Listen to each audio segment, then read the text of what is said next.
Assalamualaikum warahmatullahi wabarakatuh. Selamat pagi semua, salam sejahtera buat kita semua. Saya Rudi Abdullah, SEMM Akasi. Pada kesempatan kali ini kita akan membahas tentang analisis peluang pasar dan usaha. Tapi sebelum kita lanjut, jangan lupa like, comment, share, dan subscribe. Oke, kita lanjutkan topik kita, yaitu analisis peluang pasar dan usaha. Oke, tujuan dilakukan analisis pasar tentunya yang pertama, keputusan berwirausaha menyebabkan seorang wirausaha harus melakukan riset dan development atau R&D, pembentukan bisnis plan yang telah dibuat secara terfokus. Yang selanjutnya tujuannya untuk mengetahui realitas suatu pasar baik secara aspek keuangan maupun non-keuangan.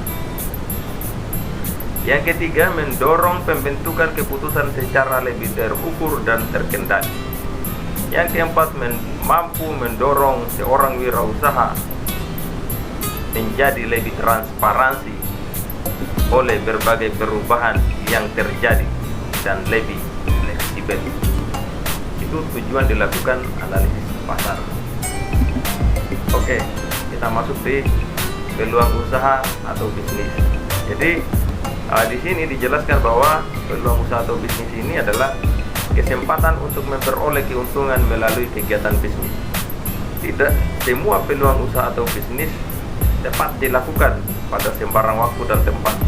Bagi calon wirausaha yang akan membuka usaha baru, perlu terlebih dahulu melakukan observasi lapangan, banyak bertanya melalui seluk-beluk bisnis yang akan digelutinya.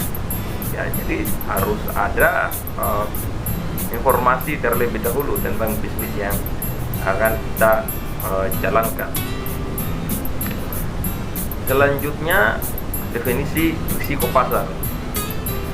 Risiko pasar ini adalah kondisi yang dialami oleh suatu perusahaan yang disebabkan oleh perubahan kondisi dan situasi pasar. Bentuk risikonya itu ada dua, general market risk atau risiko pasar secara umum, dan specific market risk atau risiko pasar secara spesifik. Kategori dari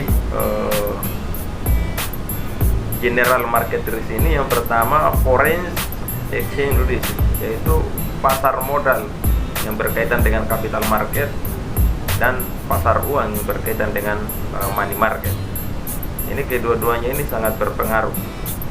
Kalau pasar modal itu dan pasar uang ini terjadi umpamanya ras atau hubungan ras, ya ras itu sudah tinggi sekali, artinya terjadi gejolak, maka tentu akan mempengaruhi kondisi finansial, terutama uang yang beredar di masyarakat. Yang kedua, interest rate risk, ya, risiko suku bunga. Ini juga yang berkaitan dengan suku bunga. Ini adalah risiko yang dialami akibat dari perubahan suku bunga yang terjadi di pasaran yang mampu jadi dampaknya dia ini mampu memberi pengaruh bagi pendapatan perusahaan. Jadi bunga juga itu harus sesuai dengan kondisi perusahaan. Artinya dia posisinya tidak tinggi, tidak rendah. Commodity position risk atau risiko perubahan nilai komoditas. Ini adalah suatu kondisi dan situasi di mana terjadinya kerugian akibat perubahan harga barang komoditi di pasar disebabkan oleh faktor-faktor tertentu tentunya. Yang selanjutnya, equity position risk, risiko perubahan kekayaan. Ini berkaitan dengan suatu kondisi di mana kekayaan perusahaan, stok dan share-nya mengalami perubahan. Ini tentang perusahaan manufaktur, ya, tentang sahamnya, dia mengalami perubahan dari biasanya tentunya, sehingga perubahan tersebut memberikan dampak keuntungan dan kerugian perusahaan. Itu juga harus menjadi pertimbangan kita. Yang selanjutnya adalah politik risk atau risiko politik. Jadi kalau di suatu negara itu politiknya tidak menentu, maka yang akan terjadi adalah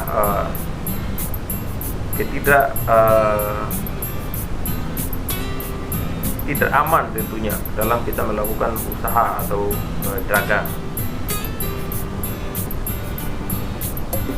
Tadi kita berbicara sekarang tentang hubungan foreign exchange risk dan perbankan.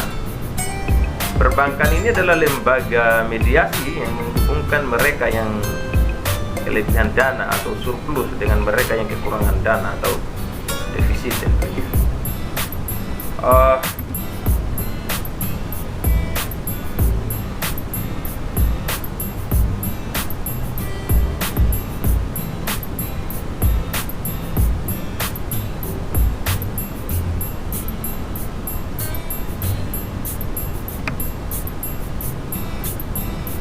Faktor yang menyebabkan perbankan mengalami foreign risk tadi itu ada faktornya. Itu yang pertama, kenapa terjadi kondisi seperti di teori ini, itu yang pertama masalah lemahnya independensi perbankan dalam mengatasi permasalahan foreign exchange risk baik secara finansial maupun secara non finansial.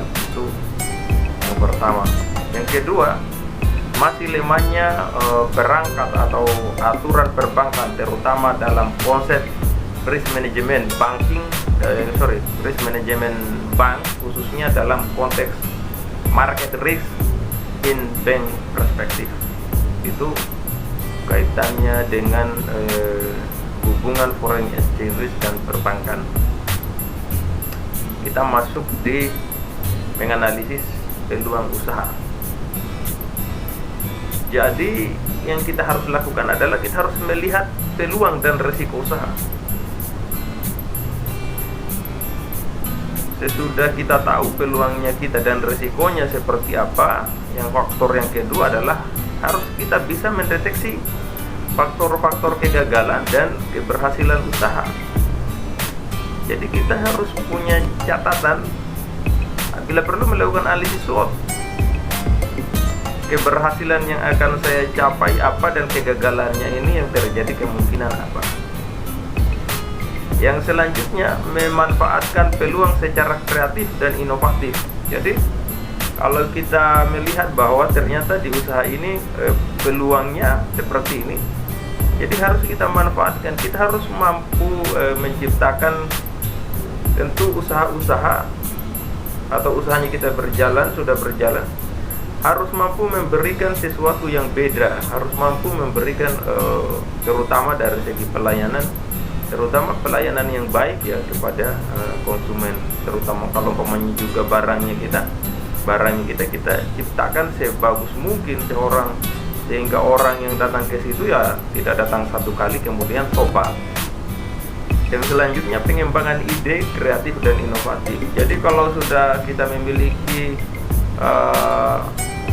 peluang tadi yang kita sudah manfaatkan secara kreatif dan inovatif, kemudian kita kembangkan lagi ide kreatif dan inovatifnya. Artinya ada perubahan. Jadi barangnya kita itu umpamanya dulu bentuknya kita desain bentuknya kotak, mungkin ke depan kita lihat tren yang disukai di tempat lain. Nah, kita bisa coba, kita bisa berinovasi dengan model-model itu. Oke, kita lanjut. Yang selanjutnya, untuk menganalisis dan memanfaatkan peluang bisnis, wirausahawan harus berpikir secara positif dan kreatif. Yang dilakukan yaitu percaya bahwa usaha bisnis dapat dilakukan. Ya, tidak boleh pesimis. Kita harus percaya bahwa bisnis yang kita jalankan ini bisa kita lakukan. Kalau belum apa-apa sudah pesimis, ya sudah, itu tamat itu. Yang kedua, menerima gagasan baru. Jadi kalau ada ide-ide dari orang lain atau dari membaca atau mendengar di internet, itu harus kita terima. Jangan kayak umpamanya pelanggan datang terus dia bilang, oh ini garamnya kurang ini, oh, kita marah. Oh tidak boleh. Bahkan di beberapa rumah makan itu ditulis kotak atau biasa pesannya di situ, kalau Anda puas beritahu teman Anda, kalau Anda tidak puas beritahu kami. Itu adalah bentuk dari menerima gagasan-gagasan yang baru. Yang selanjutnya bertanya kepada diri sendiri. Ya, kalau kita buka usaha itu tanyalah kepada juga dirinya kita sendiri. Kita juga tidak boleh munafik. Kalau memang kita saja tidak suka, bagaimana orang lain mau suka? Yang selanjutnya mendengarkan saran-saran dari orang lain. Ya ini hampir sama dengan di atas tadi. Jadi saran-saran yang diberikan oleh pelanggan ketika usahanya kita sudah jalan itu diterima. Jangan pelanggannya kita bilang begini kita malah emosi. Mempunyai etos kerja yang tinggi. Ya, jadi kalau berwirausaha itu tidak boleh malas-malas. Harus ada etos kerjanya, harus ada keinginannya untuk bekerja. Pandai berkomunikasi. Ya, ini pandai berkomunikasi. Jadi kita harus mampu berkomunikasi dengan siapapun, terutama pelanggan kita. Komunikasi yang seperti apa? Komunikasi yang membuat orang tidak emosi. Jangan komunikasi mau menang sendiri. Itu bukan seorang wirausaha itu. Oke, kita lanjut. Nah, yang perlu diketahui, ini tadi yang saya bilang bahwa bila perlu ada analisis SWOT. Ini adalah analisis SWOT tapi dibentuk dalam bentuk grafik ya, bukan dalam bentuk tabel. Sorry, bukan bentuk grafik ya. Apa ini istilahnya? Kayak diagram lah gitu. Yang pertama, kita harus melihat opportunity. Di mana peluangnya kita. Jangan sampai kita buka usaha tidak ada peluangnya kita. Yang kedua, kita melihat risk atau apa saja yang dapat mengancam usahanya kita. Jadi, usaha itu pasti ada yang mengancam, terutama siapa? Pesaing. Kita harus mampu melihat peluangnya kita. Kalau peluangnya kita sudah kita tahu, kita masuk di situ. Tapi hati-hati, produk yang sejenis atau usaha yang sejenis juga itu tidak akan tinggal diam. Yang selanjutnya adalah strength atau kekuatan yang dapat mencukupi. Kita kekuatannya di mana? Kalau hari ini masalah kekuatan ini yang utama itu adalah kalau kita punya modal yang bagus, kita punya skill atau kemampuan, wah itu sudah sangat bagus itu. Tapi kalau kita tidak memiliki modal yang memadai, oh itu hati-hati, karena produk sejenis itu mereka, kalau kita masih kita menciptakan suatu produk, kemudian kita menghitung nilai pasarnya atau nilai bukunya ini berapa, tapi kalau orang yang memiliki modal yang cukup, mereka bisa banting harga, bisa menurunkan harga sesuai dengan keinginannya mereka. Mereka mainannya bukan lagi mengejar keuntungan, tapi bagaimana produk mereka dikenali orang. Yang selanjutnya weakness, apa saja kelemahan yang membatasi atau menghambat kita. Nah, kelemahannya kita bisa jadi seperti modal tadi. Kita kalau modalnya kita dari pinjaman, wah itu berpikir dulu. Bila perlu pindah tempat, jangan di situ. Atau bila perlu ganti produk lain.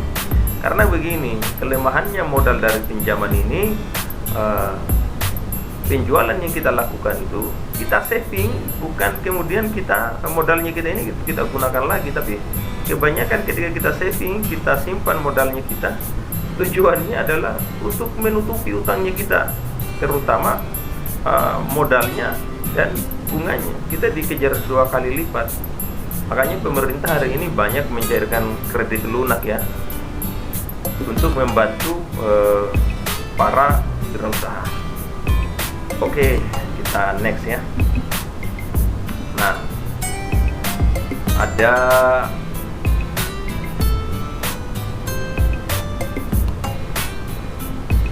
empat unsur yang dimiliki oleh wirausaha agar mencapai sukses dalam usaha. Ini teorinya Paul Charlotte.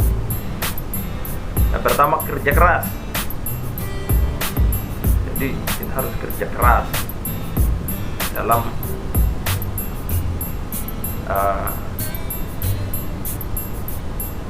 mencapai sukses. Ini dalam artian jangan kita lihat hari ini tidak ada penjualannya, kita langsung besok tutup. Yang kedua, antusias, memiliki gairah. Yang ketiga, work smart atau kerja cerdas. Ya, ini biasa juga di kampus itu, kerja cerdas, kerja pintar. Nah, jadi kita harus kerja cerdas. Yang terakhir adalah servis, pelayanan. Kalau di teori manajemen itu, pelayanan ini malah di berbagai penelitian, pelayanan ini tidak bisa dipandang sepele karena memang pelayanan ini pengaruhnya sangat-sangat tinggi. Oke, risiko usaha. Risiko usaha yang mungkin terjadi, yang pertama akibat lain berkaitan dengan teknologi, peraturan, dan bencana alam. Kita kalau gaptek, orang sudah pakai Android untuk menjual produknya, kita masih teriak-teriak di jalan. Yang kedua, peraturan. Nah, ini kita harus ikuti peraturan, apalagi sekarang sudah ada berbagai macam peraturan.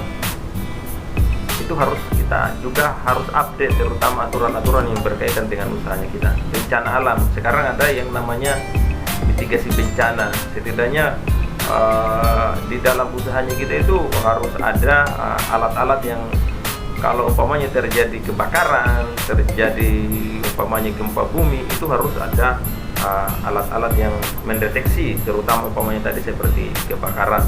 Kalau umpamanya gempa bumi itu biasanya kalau di usaha-usaha yang rumah 2 lantai atau 3 lantai, itu harus ada jalur evakuasi.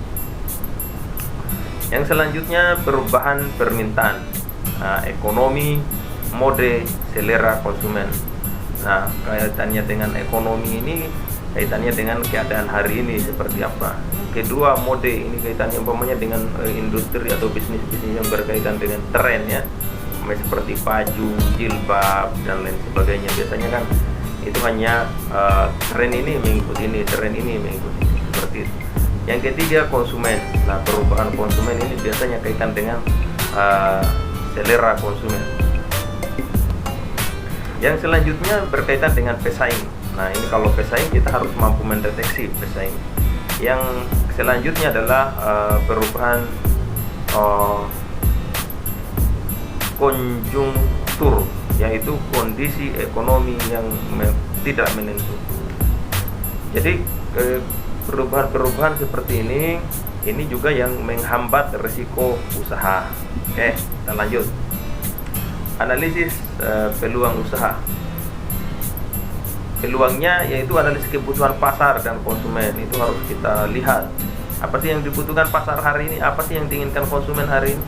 Analisis kebutuhan materi dan produk. Nah, ini juga harus kita lihat. Yang selanjutnya, analisis keberlanjutan usaha ke depan. Yang selanjutnya, analisis persaingan usaha. Yang selanjutnya, analisis pendapatan dan pengembangan. Jadi kita harus mampu menganalisis mulai dari analisis kebutuhan pasar dan konsumen. Di sini sebelum memulai konsep usaha, yang harus kita ketahui adalah apakah konsep tersebut memenuhi syarat untuk kebutuhan pasar. Umpamanya jasa laundry, targetnya para pekerja kantoran, mahasiswa, dan bisnis. Lokasinya tidak cocok di pemukiman padat. Itu harus ada analisis yang kita lakukan. Kalau yang kedua, analisis kebutuhan materi dan produk. Jika konsep usaha ini sudah terdapat sudah tepat dengan kebutuhan pasar, yang menjadi pertanyaannya adalah apakah materi dari usaha Anda ini diperoleh dengan mudah, baik bahan baku, tempat, harga, dan lain-lain. Contohnya seperti umpamanya pabrik tahu membutuhkan bahan baku yang segar tentunya. Apakah bahan baku ini mudah ditemui di daerah usaha, dan bagaimana dengan jarak bahan baku ke lokasi usaha Anda. Itu harus kita deteksi, terutama kebutuhan materi dan produk ini. Yang selanjutnya analisis keberhasilan usaha ke depan. Jadi untuk ke depan kita harus merancang, yaitu usaha yang akan berjalan dengan lancar atau perlu suatu inovasi. Jadi harus ada kita harus berpikir bahwa usahanya kita ini harus berkelanjutan. Contohnya umpamanya berternak atau budidaya rumput laut usahanya. Berapa tahun kalau rumput laut ini sampai sekarang masih tren ya. Tapi apakah usaha tersebut ini, kalau rumput laut ini ke depan ini masih dibutuhkan, pengeluarannya kita tercapai tidak? Terutama break even point, maksudnya ini titik impasnya sampai dengan pengembangan usaha lain. Oke, yang selanjutnya analis persaingan usaha. Jadi di sini kita harus melihat usaha lain sejenis di sekitar lokasi kita agar kita dapat yang pertama memahami dan menentukan harga jual. Jadi kalau ada yang menjual sesuatu di situ, bisa kita tahu harga jualnya berapa. Yang kedua, menentukan fasilitas dan pelayanan. Yang ketiga, menentukan alternatif lain untuk ditambah dalam usaha. Yang keempat, menambah inovasi dalam usaha. Contohnya seperti di sini yang lagi tren itu umpamanya seperti usaha fotokopi. Banyak usaha yang sejenis di sekitar lokasi. Harus yakin dan teliti konsep usaha yang kita miliki. Bagaimana usaha tersebut mampu bersaing dengan usaha sejenis. Nah, itu harus kita punya analisis seperti itu. Kaitannya dengan analisis pendapatan dan pengembangan, tujuannya adalah pendapatan, terutama laba. Analisis perkiraan pendapatan dengan faktor minimal dan maksimal. Yang harus juga dilakukan seperti yang sebelumnya tadi, yaitu analisis BP, break even point, yang akan dapat pada pendapatan seberapa. Jadi harus kita mampu mendeteksi pengeluaran saya segini, terus pada tahun keberapa ini dia kembali. Yang selanjutnya, setelah melakukan analisis pendapatan, kita harus melakukan analisis pengembangan usaha ke depan. Jadi kalau kita sudah tahu bahwa pengeluaran saya 10 juta, dia akan kembali dalam tahun ini periode bulan ketiga. Sesudah bulan ketiga itu, karena kita sudah memiliki dana itu kita harus mampu berpikir apa yang harus saya lakukan dengan dana ini yang dapat meningkatkan pendapatan usaha ini. Seperti itu. Oke.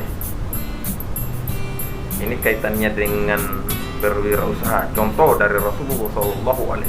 Allahumma shalli ala sayyidina Muhammad wa ala alihi wa ashabihi wa man tabi'ahum bi ihsani illa yaumil qiyamah. Shadaqallahu alazim. Yang pertama, sifat Rasulullah itu sidik, itu jujur dan berani. Jadi kita harus jujur dan berani. Yang kedua, tabligh, bertanggung jawab. Yang ketiga, amanah, terpercaya.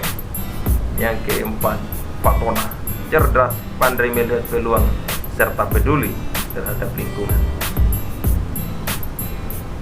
Berdasarkan juga inspirasi hadis bahwa berdaganglah engkau karena 9 dari 10 bagian kehidupan adalah dari berdagang. 9 bagian itu dari wirausaha atau entrepreneurship. 1 bagiannya itu adalah karyawan. Jadi ada 9 pintu kehidupan dalam artian mencari rezeki, dan 9 pintu itu berasal dari dagang, dan 1%-nya berasal dari karyawan. Jadi berwirausaha ini baginda Rasulullah SAW sudah duluan atau sudah lebih awal, sudah lebih paham dari kita tentang berwirausaha, karena beliau itu dari kecil sudah mengikuti pamannya untuk melakukan wirausaha. Nah, jadi ini juga yang menjadi inspirasi di kalangan sebagian kita untuk melakukan wirausaha, karena seperti yang dijanjikan di dalam hadis bahwa 9 dari 10 pintu rezeki itu ada di wirausaha. Oke, kita lanjut. Selanjutnya, pemetaan peluang usaha. Yang pertama, bidang perdagangan atau industri. Kegiatan usaha memindahkan barang dari produsen ke konsumen. Itu laba usaha, di mana harga jual tambah laba yang diinginkan, dikurangi harga beli. Yang kedua di sini seperti yang melakukan ini adalah toko eceran, agen, pedagang besar. Kalau bidang produksi, industri dan manufaktur, ini merupakan merubah bahan barang menjadi barang lain yang sudah dimiliki, yang memiliki nilai tambah lebih tinggi. Di sini perhitungannya laba usaha sama dengan harga jual ditambah laba yang diinginkan dikurangi biaya produksi ditambah biaya pemasaran. Di sini seperti pabrik, pengrajin, UKM dan sebagainya. Bidang jasa komersil, di sini kegiatan usaha menjual jasa layanan pada pelanggan. Perhitungannya laba usaha sama dengan harga jual jasa dikurangi biaya overhead. Contohnya seperti perhotelan, restoran, tempat wisata dan lain sebagainya. Nah, ini adalah analisis peluang usaha berdasarkan jenis produk dan jasanya. Yang diinginkan atau saya berminat di bidang dagang atau jasa. Yang menjadi kendala adalah modal awal atau modal saya, uang yang harus ada, barang dan mesin. Relasi atau punya hubungan, sasarannya kita keluarga, teman yang pernah menekuni. Eksternalnya pengaruh lingkungan. Ini lingkungan harus kita mampu deteksi. Permintaan terhadap produk, ada tidak yang minta produknya yang kita inginkan ini? Kebutuhan masyarakat butuh tidak? Kalau sampai kita bikin usaha abon ikan, ternyata di situ ikan yang segar saja orang sudah malas makan, apalagi abonnya. Jumlah pesaing harus kita melihat, pesaingnya kita ada tidak, atau berapa sih jumlah pesaing yang ada di sini. Yang keempat, kemampuan. Jadi kita harus mampu membuat produk atau mampu berusaha, mampu menghadapi pelanggan, mampu itu banyak sekali. Oke. Peluang usaha di bidang jasa perbaikan, jasa hiburan, jasa transportasi, jasa perantara, jasa kesehatan dan jasa lainnya. Ini adalah peluang usaha jasa ya. Pertimbangan dalam pemilihan produk. Yang pertama, mudah dalam pemakaian. Jadi kalau bikin usaha, carilah usaha itu yang ketika kita membuat produknya mudah dalam memakainya. Efisiensi dalam penggunaan. Kualitas produk terjamin. Hemat dalam pemakaian, ada jaminan keamanan dalam pemakaian. Ya, yang paling di bawah ini yang paling urgent hari ini. Makanya hampir semua produk hari ini, apalagi kaitannya dengan makanan, ada jaminan halalnya, atau kalau tidak ada jaminan halalnya, ada izin edarnya atau biasa dikenal dengan IRT. Dulu saya punya usaha. Ya, jadi wirausaha ini bukan hal yang baru juga bagi saya. Kaitannya dengan izin produk. Jadi memang setiap produk itu harus ada izin edarnya. Ini contoh IRT. Itu adalah contoh PIRT. Coba dilihat. Atas nama saya ya tentunya. Jadi materi ini sebenarnya bukan hal yang baru juga bagi saya, karena saya sudah menjalankan usaha ini, kemudian saya combine dengan materi yang ada. Jadi hampir sebagian besar juga materi tentang mata kuliah kewirausahaan ini sebenarnya menceritakan pengalaman pribadi ini, tapi bukan curhat ya. Oke, kita lanjut. Nah, analisis peluang usaha berdasarkan minat dan daya beli konsumen. Untuk mengetahui besar kecilnya minat masyarakat terhadap usaha yang kita dirikan, kita dapat melakukan observasi. Observasinya, mengamati langsung ke pasar. Jadi kalau kita mau buka usaha apa, nah itu langsung ke tempatnya. Jangan dengar-dengar dari orang, langsung dulu. Yang kedua, wawancara. Lakukan wawancara ke orang-orang yang melakukan usaha sejenis atau ke pelanggannya. Yang ketiga, angket atau kuesioner. Ya, sebarkan kuesioner, terutama bagi orang-orang di situ. Kalau tidak bisa wawancara ya. Oke, selanjutnya prosedur user. Ini harus kita lihat. Ini biasanya kalau di mata kuliah manajemen itu segmentasi pasar. Yang pertama, strata atas menengah ke bawah. Kalau di strata atas menengah ke bawah ini harus beda juga produknya, karena kalau kalangan atas itu tidak mau kalau ada barang-barang yang tidak terkenal kemudian mereka konsumsi. Ada juga lah, tapi hanya 1-2 orang. Yang kedua yang harus dilihat adalah penghasilan. Jadi di sekitar situ atau di daerah situ penghasilannya orang itu berapa sih? Yang ketiga, kalangan. Kalangan ini anak-anak, remaja dan dewasa. Jadi harus kita bisa deteksi bahwa siapa sebenarnya pengguna dari produk yang kita yang diminati itu siapa, atau sasarannya kita siapa. Yang keempat, lokasi, kota, desa, pesisir pantai. Nah ini juga terkait dengan nanti kalau lokasi ini, kalau bisa ya lokasi yang mudah diakses, sehingga kalau konsumen ke situ itu tidak berpikir 2 kali. Oke, saya kira kita next ya. Oke, hubungan antara minat, daya beli, dan kelangsungan usaha. Jadi minat besar, daya beli kuat, arti kelangsungan usaha terjamin. Jadi kalau kita punya minat atau keinginan yang besar, daya beli masyarakatnya itu kuat, ya pasti kelangsungan usaha terjamin. Minat besar, daya beli rendah, kelangsungan usaha terhambat.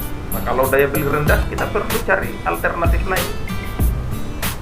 Minat rendah, daya beli rendah, usaha tidak dapat berlangsung. Nah, kalau kita sudah deteksi bahwa di sini minat masyarakat tidak ada, daya beli lagi lebih-lebih. Umpamanya kita buka usaha di daerah-daerah yang daerah itu bukan masyarakatnya, bukan daerah yang konsumtif, sudah tidak usah buka di situ, cari lokasi lain, karena itu akan menghambat keberlangsungan usaha kita. Bahkan usahanya kita ya tidak mungkin jalan. Oke, kita lanjut. Strategi produk agar dapat menarik minat dan terjangkau oleh konsumen. Produknya kita bermanfaat, berkualitas, laku dijual dengan harga bersaing.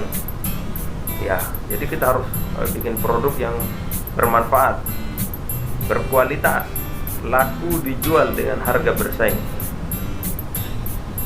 Yang selanjutnya, desain baru dengan harga terjangkau.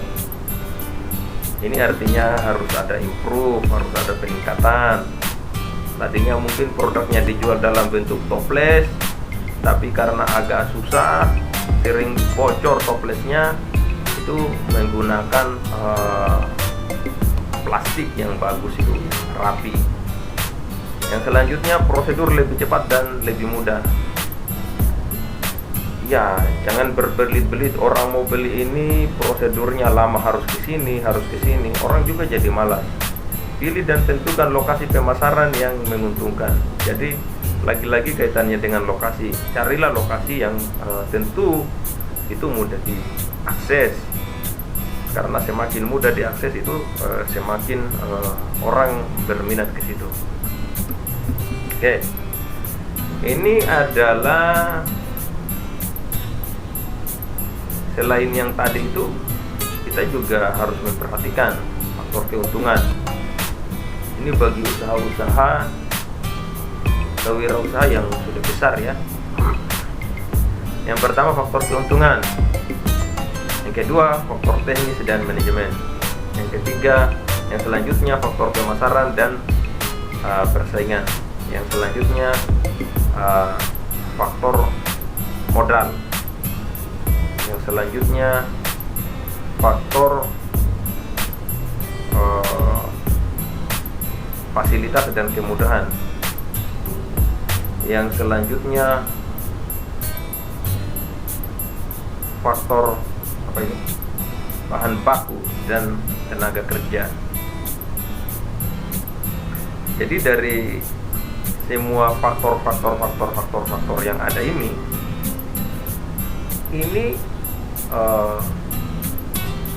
harus mampu juga kita deteksi, harus mampu juga kalau bisa di dalam perusahaan itu, di dalam kita melaksanakan kewirausahaan itu harus kita harus mampu kita deteksi semua faktor-faktor ini. Tujuannya satu ini sebenarnya, yaitu untuk kesinambungan usahanya kita. Oke, kita next. Ini adalah faktor keberhasilan dan kegagalan usaha. Kita masuk ke keberhasilan menurut Trailhold Buges. Yang pertama itu harus percaya diri dan mandiri. Jadi harus percaya diri dan mandiri. Organisatoris, mampu mengorganisasi orang lain. Mampu berkreasi, ya kita harus punya kreasi lah. Perspektif positif terhadap tantangan. Jadi harus kita positif, tidak boleh apa-apa pesimis. Kalau menurut Suryana, yaitu faktor manusia. Jadi keberhasilan itu ditentukan oleh manusia. Kedua, faktor modal. Jadi kita harus berkuat di modal. Faktor kemampuan manajerial. Jadi harus mampu memanage. Faktor kebijakan pemerintah. Jadi harus juga kita pandai-pandai membaca regulasi dan aturan. Kalau menurut kegagalan, menurut Zimmerer tahun 1996, yaitu tidak kompeten dalam manajerial. Jadi dia tidak punya kemampuan untuk memanage atau mengatur karyawan, kurang pengalaman dan tidak mampu mengelola keuangan. Ya, kalau tidak mampu mengelola keuangan dan tidak punya pengalaman, ini memang fatal ini ya. Jadi usaha apapun hari ini, makanya ada program pemerintah yang selalu memberikan pelatihan terhadap UMKM karena kaitannya dengan pengelolaan keuangan ini. Perencanaan yang buruk, ya masih bagus ini ada rencana. Kadang usaha itu dadakan. Lokasi usaha tidak strategis. Ini lokasi usahanya tidak strategis. Jadi penentuan lokasi ini juga harus diperhatikan karena semakin strategis usaha itu semakin bagus. Kurang pengawasan. Ini bagi usaha-usaha yang besar harus dilakukan pengawasan, ada evaluasi dan kontrol. Tidak sungguh-sungguh dalam mengelola usaha, ya tidak antusias tadi. Tidak siap menghadapi perubahan lingkungan. Kalau lingkungan berubah, apalagi kaitannya dengan regulasi, kita harus mampu menerima keadaan. Bukan hanya menerima, tapi harus kita memiliki motivasi dan inovasi sehingga kita menciptakan produk yang baru. Kalau menurut Suryana, pengetahuan pasar tidak memadai, artinya kurang paham tentang keadaan pasar. Kesalahan kinerja produksi, kegagalan dalam pemasaran, kalah bersaing, produk cepat usang, mulai usaha tidak tepat waktu, kapital tidak memadai. Jadi ini adalah faktor keberhasilan dan faktor kegagalan. Kedua-duanya ini yang menentukan usaha itu berhasil atau tidak. Ini menurut teori-teori yang ada di atas ini. Oke, saya kira itu yang menjadi inti atau poin dari materi kita pada pertemuan kali ini.